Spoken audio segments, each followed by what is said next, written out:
Merci, Monsieur le Président, Monsieur le ministre d'État. Avant d'intervenir sur mon rapport pour avis sur la transition écologique et la biodiversité, j'aurais voulu faire un petit propos introductif avec des observations générales.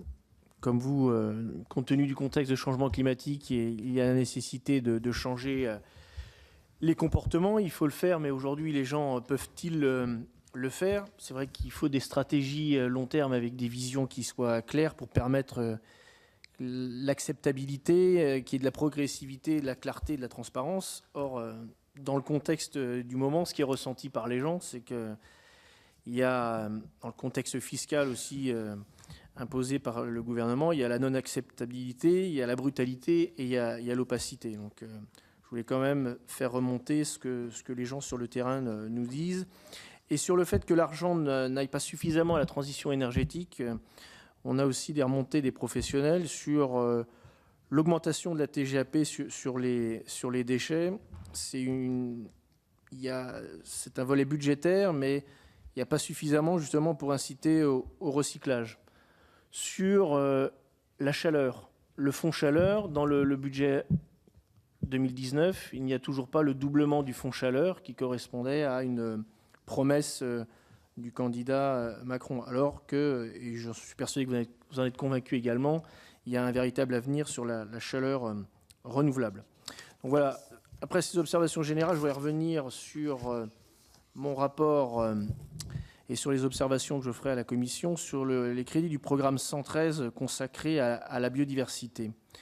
Ils augmentent effectivement d'environ 20 millions d'euros cette année, et il y en a 10 qui vont pour l'organisation du congrès à Marseille, et 10 millions, le reste, ce qui paraît assez limité, qui vont pour financer des actions extrêmement ambitieuses du plan biodiversité. Donc comment comptez-vous être au rendez-vous des prochaines échéances avec un budget assez modeste de ces 10 millions, notamment dans la perspective de la réunion de l'IPBES à Paris au printemps prochain? D'autre part, dans le projet de loi de finances, il n'y a pas de compensation de la perte pour l'ONCFS de la diminution de ses redevances cynégétiques, et ce qui représente un manque à gagner d'environ 20 millions d'euros pour l'établissement. Donc, pour cette année, ça peut fonctionner, mais qu'en sera-t-il l'année prochaine? Parce qu'au final, ce sera de toute façon 20 millions d'euros qui seront en moins pour cet organisme. Nous avons terminé l'acte 1 des Assises de l'eau, le président en a parlé. Il y a l'acte 2 des Assises de l'eau qui vont bientôt se dérouler. Qu'en attendez-vous concrètement? Ça va démarrer très prochainement. Est-ce que le Parlement sera également associé à ce volet 2 des Assises sur le grand cycle de l'eau? Et est-ce que ça se traduira ensuite par des mesures législatives? Pouvez-vous nous donner également un bilan de votre politique en matière des captages prioritaires et quels sont les moyens que vous souhaitez y consacrer dans le prochain budget?